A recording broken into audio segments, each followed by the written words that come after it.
So నిజంగా బర్రెలెక్క మీరు తన వచ్చిన ట్రోలింగ్స్ అవన్నీ పక్కన పెట్టండి. కానీ 2 విషయాలు చెప్పాలనుకుంటున్నాను. తను నిజంగా తను ఎప్పుడో ఒక అమ్మాయి అసలు వైరల్ కాకుండా తన శిరీష అనే మనకు తెలుసు. అంటే శిరీష అని కూడా తెలియదు మనకు. తను ఒక వీడియో వచ్చింది, హాయ్ ఫ్రెండ్స్ నేను బర్రెలు మెప్పునికి వచ్చిన ఫ్రెండ్స్, జాబ్స్ లేవు ఫ్రెండ్స్, అది మా ఆట అన్నందుకు.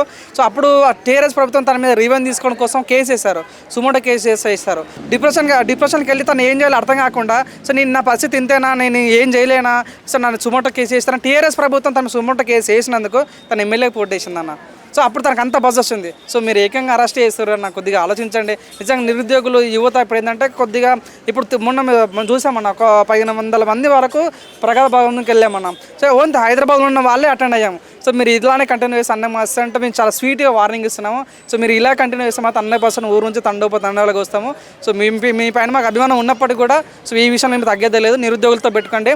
సో ఒక వ్యక్తి నిరుద్యోగులతో ఇద్దరు వ్యక్తులు నిరుద్యోగులతో పెట్టుకున్నందుకు వాళ్ళ కుర్చీలో పోయినాయి. ఇక్కడ ఎగ్జాంపుల్ కేసీఆర్ చూసుకున్నా, అక్కడ ఆంధ్రప్రదేశ్లో జగన్ చూసుకున్నా కూడా. సో మీరు నిరుద్యోగులకు మంచి జాబులు కావాలి, ఎంటెక్ బీటెక్ చేసి కూడా మేము ఇంకా పిజ్జా డెలివరీ, స్విగ్గీ డెలివరీ చేసుకుంటే మాకే అవమానం ఉంది. దయచేసి ఎక్కడైనా మా మీద ఫోకస్ చేయాలని మనస్ఫూర్తి కోరుకుంటున్నాం. మీరు చూడన్న అట్లని కాదు, మీరు చాలా వీడియోస్ నిజంగా మన తిరుమల మల్లనే మన మీడియా ముందు చెప్పాడు. సో మీకు చెప్తున్నా నిజంగా తిరుమల మల్లనే ఆడవనుకున్నాను. సో నువ్వు ముందు ఒక రకంగా ఇప్పుడు ఒక 10 రూపాయలు ఛాయ్ కమ్మే పైసలు నాకు ఇవ్వండి అని అన్న వ్యక్తివి రెండు గ్రూప్ 2 గురించి ఎందుకు మాట్లాడలేవు? నిజంగా నిజంగా చాలా సేమ్ అనిపిస్తుంది అన్న. నిజంగా మేము తిరుమలని ఎంత నమ్మామంటే, ఎంత గుడ్డిగా నమ్మామంటే, ఈయన ఉంటే ఒక సోషల్ మీడియా లాగా మాకు చాలా హెల్ప్ చేస్తాడు. ఒక ప్రజాస్వామ్యానికి 4వ పిల్లర్ మన మీడియా అన్నట్లుగా. సో నిజంగా నేనైతే అనుకున్నాను, మనం స్టార్టింగ్లో చెప్పాము, చాలా మేము ప్రచారంలో కూడా చెప్పాము. మళ్ళీ గెలిచినప్పుడు కూడా తను ప్రజల నిరుద్యోగులు అంటే తెలియదు నాకు, టు బి ఫ్రాంక్.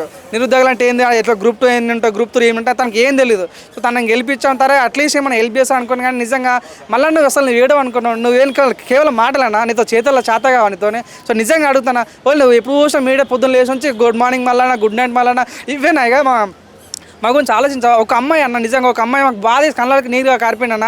ఒక అమ్మాయి ఒక ఎమ్మెల్యే దగ్గరికి పోయి కాలు పట్టుకుందన్న, గ్రూప్ 2 పోస్టులు ఉంచమని. ఇంత దౌర్భాగ్యం అన్న. నిజంగా నువ్వు మళ్ళీ నిన్ను తిమ్మ మల్లన్న అన్నాను కన్నా ఏమంటారు కదా, మీడియేటర్ మల్లన్న అని చెప్పుకోవడం మంచిది నిజంగా. సో ఇంత మోసపోతామని అనుకోలేదు. దయచేసి తిమ్మ మల్లన్న రెస్పాండ్ కావాలి, మన రేవంత్ అన్న రెస్పాండ్ కానీ, ప్రతి ఒక్క కాంగ్రెస్ పార్టీ ప్రతి ఒక్క నాయకులు చెప్తున్నా, దయచేసి మీరు ఎవరితో పెట్టుకోండి కానీ నిరుద్యోగులతో పెట్టుకోకండి. దయచేసి మీ తమ్ముళ్ళలాగా అడుగుతున్నాము, మీ బిడ్డలాగా అడుగుతున్నాం, ఒక్కసారి గ్రూప్ 2 గ్రూప్ 3 పోస్టులు పెంచాలని మనస్ఫూర్తిగా కోరుకుంటున్నాము.